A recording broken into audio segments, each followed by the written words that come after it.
Tapi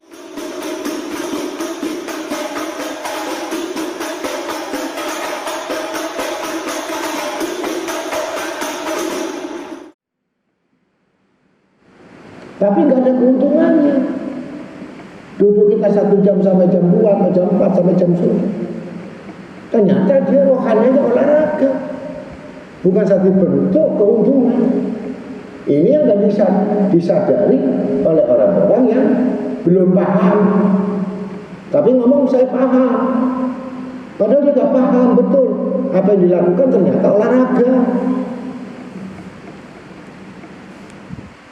Nggak mengerti keuntungannya. Kalau muhasabah, saya harus untung. Bagaimana saya ngaji nggak untung? Kalau saya nggak datang, ruginya bagaimana saya? Nah itu. Kalau mereka, saya nggak datang nggak rugi, nggak masalah. Karena datangnya pun dia nggak dapat untung kok. Dia nggak datang ya nggak rugi. Biasa. Olahraga. Ya lakukan ibadah ya olahraga. Kalau nggak ya istirahat. Ini rohaninya. Nggak ngerti muhasabah. Padahal nilainya besar, tapi karena nggak tahu nilainya, jadi rugi. Nggak rugi juga nggak tahu dia, dan merasa aman.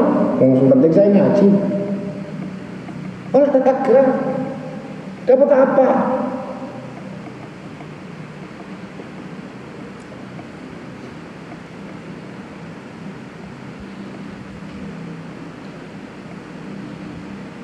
Terakhir yang keenam, ya. Muwadzobah, rajin. Kalau ibarat orang kerja, dia itu dapat bagian keuntungan itu lebih besar. Rajin nggak?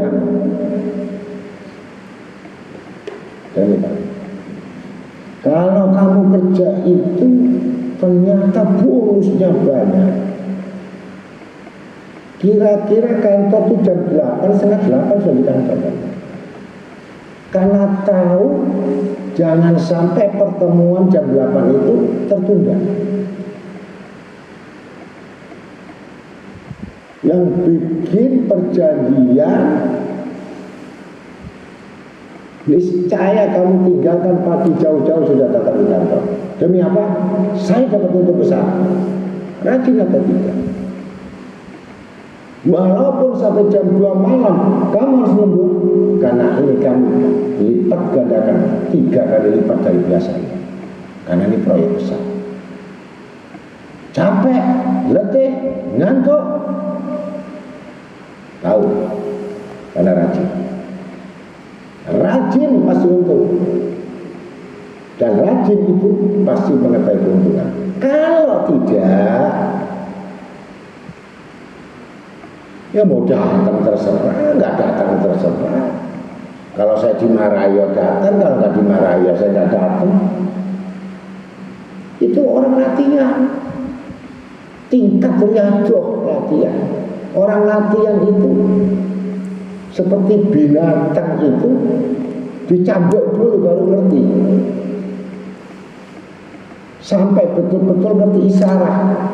Kalau tali itu sudah di kepalanya, pelana kuda, oh ini tempat duduk, ini untuk kendalinya. Kalau kanan kamu belok kanan, kalau kiri belok kiri, tutup matamu. Udah.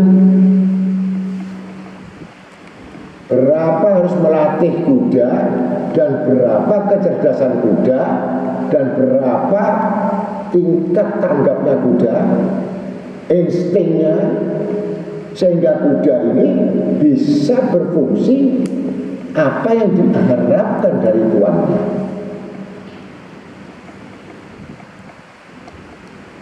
Karena pandainya kuda ini harganya mahal dan menguntungkan.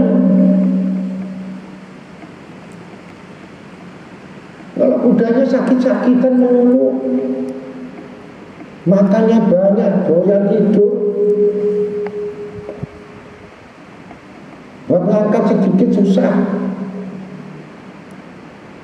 Makanya buat kuda mainan untuk anak-anak dinaikin, bayar 50.000, 10.000. Begitu dilepas hilang betul namanya kuda ini. Harus diikat, diawasi, dikandangi.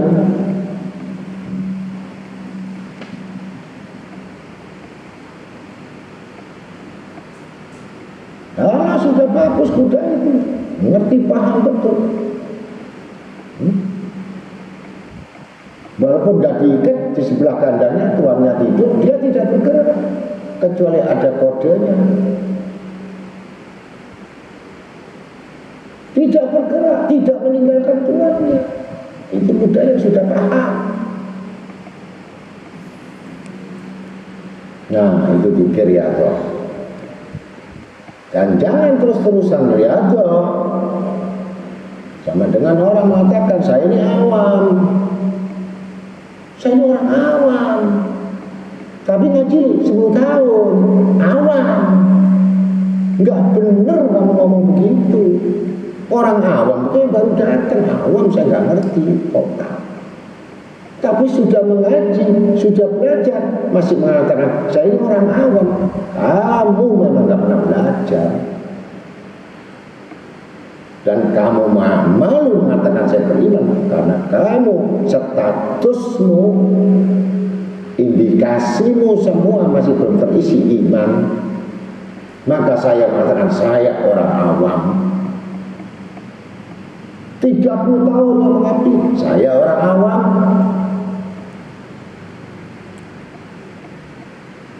Betul orang kafir masuk Islam, mualaf. Saya mualaf. Saya tanya berapa tahun?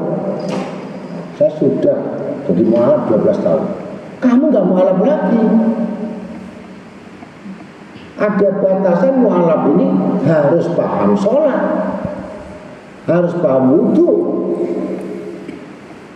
Pelan-pelan, gak sampai 1 tahun sempurna wudhunya, ya, sholatnya, belajar bacanya.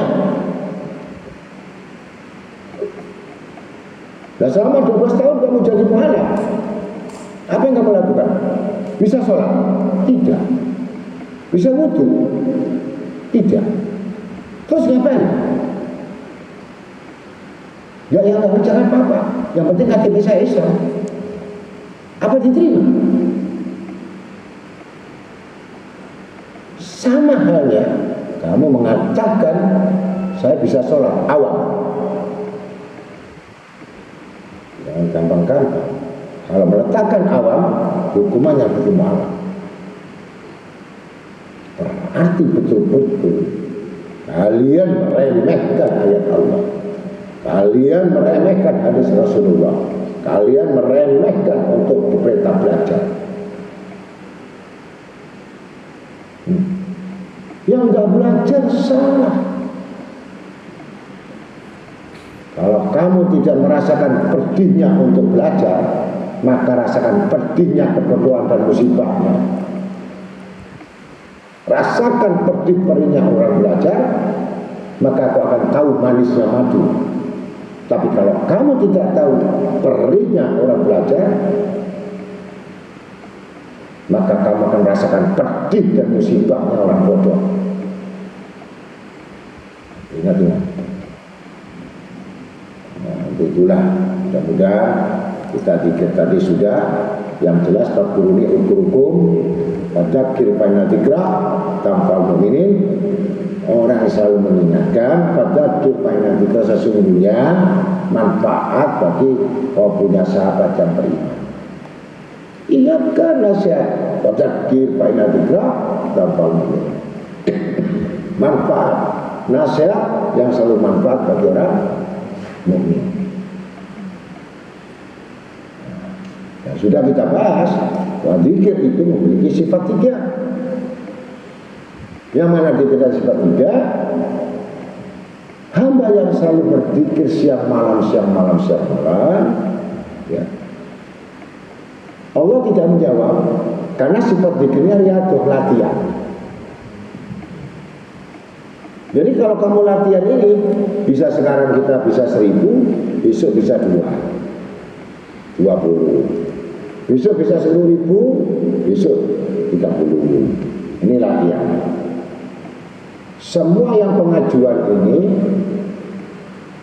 tidak sampai, belum masuk daftar kontingen, masih olahraga latihan di lapangan bola atau lapangan kaki. Ketika dia sudah mengetahui bahwa ini ada tujuan, muraqabah, mujahadah, bahwa ini saya punya cita-cita untuk masuk kontingen, maka betul-betul diseleksi, ternyata dia sudah masuk namanya ahli zikir rohani. Sementara yang zikir yang tadi jasmani, bukan rohani. Ketika sudah masuk kontingen kerohanian itu, maka seleksi itu dari sekian banyak itu yang diajukan, satu proposal pekerjaan yang diterima, satu. 10 permintaan, 100 permintaan, satu. Yang lain dipertimbangkan atau yang lain disimpan, atau yang lain ditangguhkan, atau yang lain gugur. Tapi masih untung kita dapat satu. Ketika dia sudah mengetahui bahwa zikir tadi ada keuntungan, bonus-bonus besar sekali, ekstra-ekstranya. Yang ketiga, rajin. Apa rajinnya? Tidak nunggu habis sholat zikir, tidak nunggu nanti pengajian baru zikir. Maka disitulah dia tidak berzikir, Allah berzikir kepadanya. Maksudnya ya, diotomatiskan dia itu zikir 24 jam.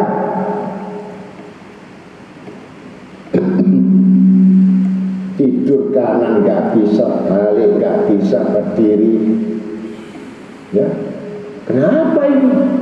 Dibuat merokok, misalnya merokok nggak bisa tidur, bukan dipikirkan selain Allah, bukan. Kenapa tidak tidur? Bukan angan-angan makhluk, enggak. Tapi dia selalu jantungnya, nafasnya, ya dikejar untuk berpikir, dihentikan dengan secara kemanusiaan. Ini berhenti, tidak, nyala terus dia. Ini Allah yang berpikir kepada badan sampai capek, tulang sampai rasanya remuk, bisa mikir lagi, hati nggak kemana-mana. Bagaimana dia sibuk untuk menghentikan zikir makin keras. Itu namanya Allah sudah percayakan sesuatu cahaya di dalam hati seorang beriman, pada hati orang yang takwa, tidak ditidurkan.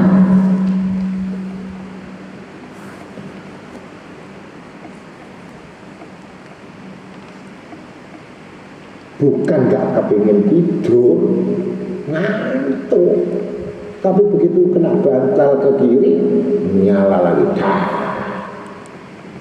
La haula wala quwwata illa billah. Wis dibaca lagi supaya enggak kuat aku Gusti. Aku enggak kuat sudah. Berat, mataku berat, kakiku berat, badanku berat, sudah lemes loyo. Enggak. Bacalah haula wala. Tambah kencang. Keluar lagi wirid. Saya tulis istighfar Allah mantarabila dan ta'ala sampai pagi. diistirahatkan lagi. Kenapa harus saya istighfar? Padahal cuma 7 kali, bisa 1000 kali. Allah menghendaki kamu untuk beristighfar.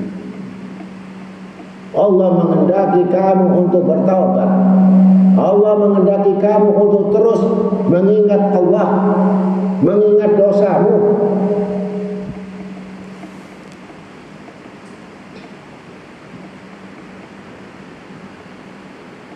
Kalau nafsu lain, karena kelihatan kondisinya keuangannya sepi, keuangannya ini, maka yang diwirid dengan sengaja, ya Fatah, ya Raja, mau 1000 mau tidur, ternyata 100 sudah amblek matanya. Kenapa sama-sama zikirnya? Kau hanya menginginkan sesuatu dari nafsu, tapi kamu bukan menginginkan untuk permintaan kepadaku. Datanglah kepadaku. Sebelum kamu minta, aku memberimu. Datanglah dulu kepadaku, jangan permintaan. Kau belum mendatangi aku, permintaanmu yang kamu kerasin kepadaku. Apakah kamu berpikir? Datangi dulu kepadaku, dan aku senang kau datang. Dan aku bukakan pintuku, dan kumudahkan urusanmu, segala urusanmu. Tapi mendatangi, apa mendatangi tadi? Taqarruban ilallah, mendekat kepada Allah. Dengan demikian, zikirullah adalah mengingat Allah. Dan selain apapun yang tidak mengingat Allah, olahraga tidak akan dapat untung, juga nggak pernah merasa rugi. Kalau dia merasa untung, ditinggal rugi. Kalau merasa tidak untung, ya nggak rugi. Orang nggak punya modal. Kamu tinggalkan nggak masalah, enak aja. Seenaknya aja kamu datang nggak datang. Memangnya kamu datangin Allah itu kayak datangin kantor pos. Di sini sudah pertama saja kamu nggak punya akhlak pada Allah Ta'ala. Zikir fil akhlak. Zikir itu bersama dengan akhlak. Jangan kamu zikir yang tidak punya akhlak. Dengan zikir punya akhlak, berarti Allah sudah titipkan sifat-sifatnya itu kepada orang yang takwa.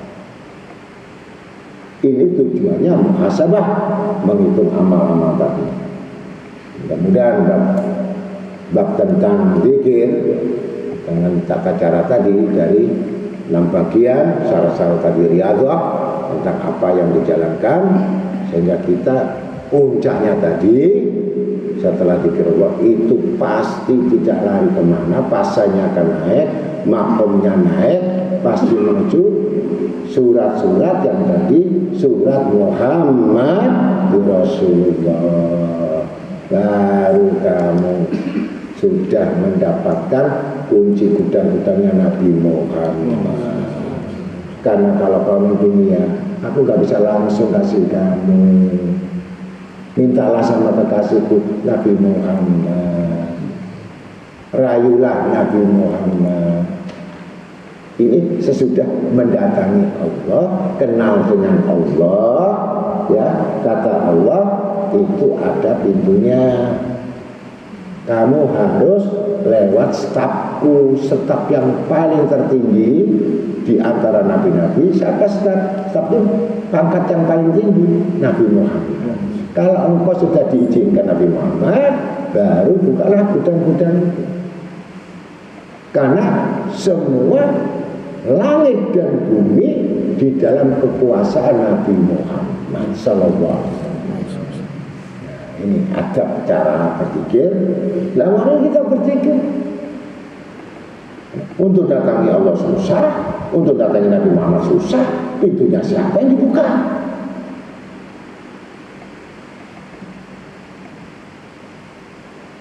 Nah, Itu kita serahkan urusan-urusan kepada sesuatu yang mana orang-orang yang sudah mengenal itu, kita mendekatinya agar minimal dapat ekstra bonus. Walaupun gak kenal Allah, gak kenal Rasulullah, ini kenal Allah tidak, Rasulullah tidak, ulama tidak, berarti kamu kenal sama siapa? Gak dekat dengan ulama, gak dekat Allah, gak dekat Rasulullah. Dekat apa? Selain itu dekat setan. Dekat setan apa? Rugi apa? Untung.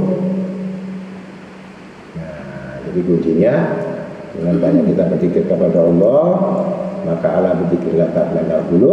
Yang sudah zikir itu pasti kamu dibuat tentram, hatimu selalu qanaah, gak bingung, gak kesepian, gak merasa sendiri, gak merasa kepingin ini, enggak ada.